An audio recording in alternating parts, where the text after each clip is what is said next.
Morning, Daniel. How are you? I am blessed. How are you? I'm doing good. I'm doing good. Getting ready for the Brunya. Getting ready for our festival. Of course. Festival this time of 6 plays, and we are very excited about it. We begin from on the Christmas Day. Yeah. 25th December. Yeah, 25th December, and then it runs through with the exception of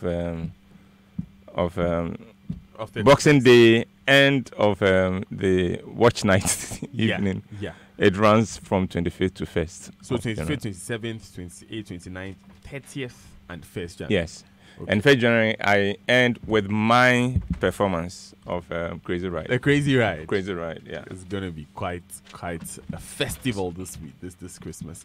And of course, Food for Thought is brought to you by Roverman Productions. If you want to book your ticket for any of the plays that Uncle Boaz is talking about, just call 050-554-6010. That's all the plays that you saw in all the quarters this year, including A Crazy Ride.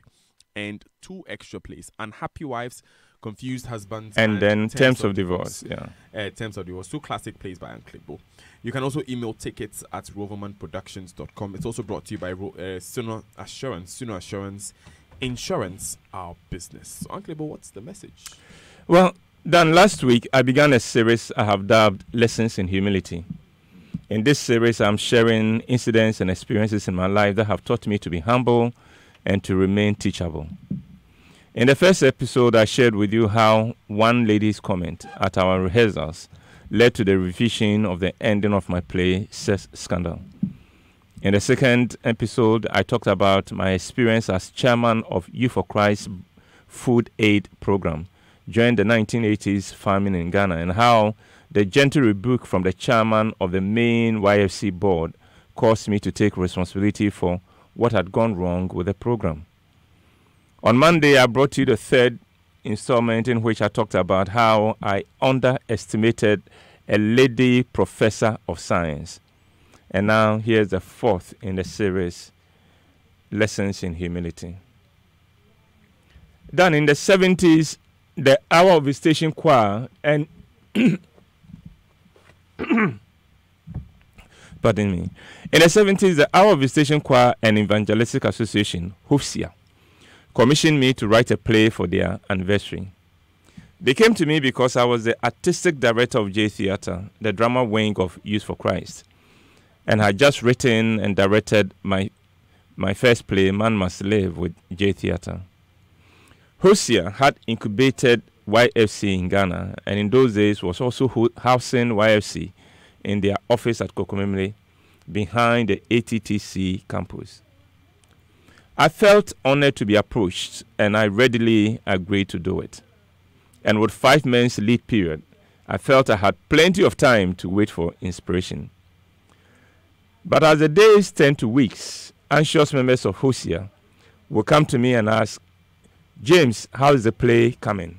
And I would always say to them, "Well, I'm waiting on the Lord for guidance. I am praying and seeking His face just for the right play. And the Lord is already dropping new, fresh, wonderful ideas into my spirit and all that and all that." And they would go away impressed. "The boy is very spiritual," they would say. Then they would say to me, "We are glad you are trusting the Lord for the play. We are praying with you." Then this went on for more than 6 weeks. By this time, the date for the production had been set, the hall for the production had been booked, and there was no play. And member after member of HOFSIA would come to me very anxious about the fact that time was running out, and they would leave assured with my, "I'm waiting on the Lord" line. Meanwhile, I kept putting off the actual task of sitting down and putting in the hard work of writing. And I continued to hide behind the lazy Christian's excuse for non-performance. I am trusting the Lord for a breakthrough. Then, with just 5 weeks to go, the resident missionary of HOFSIA decided to take matters into her own hands. Her name was Sister Marge. She was Caribbean. She came to me and asked, "James, where is the play?" And I began to give her the line I had given to those who had asked me before her.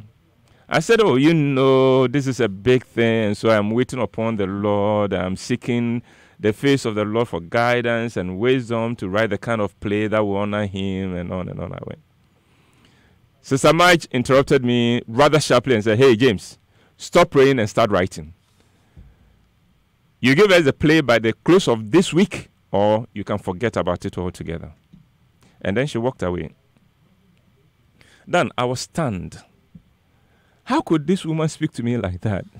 Her tone was sharp and no nonsense. And she saw through my spiritual BS. I felt rebuked too sharply for my comfort. I was hurt that she had not been as understanding as the others had been.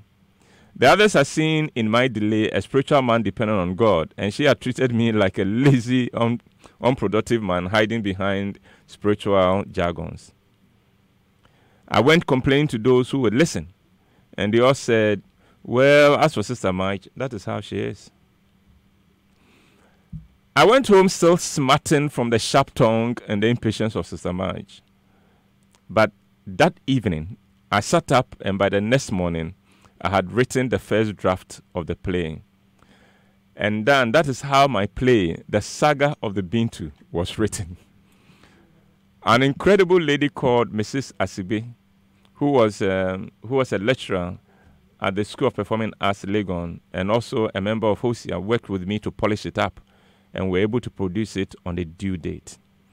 But without a sharp rebuke from Sister Marge, that play would never have been written.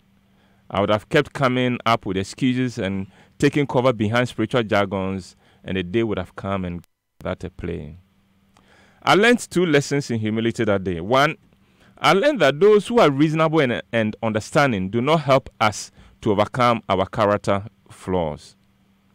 I loved procrastinating, and the reasonableness of the members of Hosea did not challenge me to overcome it. 2, I learned not to use the name of God and spiritual jargons to cover my laziness and unproductivity.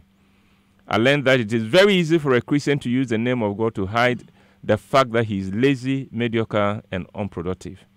I learned that prayer that is not backed by hard work is wasted. And this lesson has served me well. When I became the union rep for the Data Control Department of SNET, which later became the Inquiries Department, I took it upon myself to ensure that those I was supposed to fight for also delivered their part of the bargain by putting in a full 8 hours of work per day. One day, just after 8 a.m., when work was supposed to start, I saw one member of staff who had arrived for work at 7:30 and had spent all the time chatting and reading the newspaper, put his head on his table ostensibly to pray. I walked to his desk and tapped him. He signaled that he was praying, and so I should not disturb him. I tapped him again. This time he spoke and said, James, can't you see I'm praying? I said, this is not the time. This is the wrong time to pray. This is the time for you to work. Sit up and work. And I did not move away until he stopped praying and started work. Later he came to me and said, James, I thought you were a Christian. Why would you object to my praying before work? I said, if you wanted to commit your day at the office into God's hands, you should have done that before 8 a.m. You have sold 8 to 5 p.m. to SNET, and God is not honored for you to be stealing SNET's time to pray. And then in the 1990s, I was head of sales and marketing for a Christian organization. We regarded ourselves more as a ministry than a business, even though what we were doing was pure business. Then we hit a slump in sales.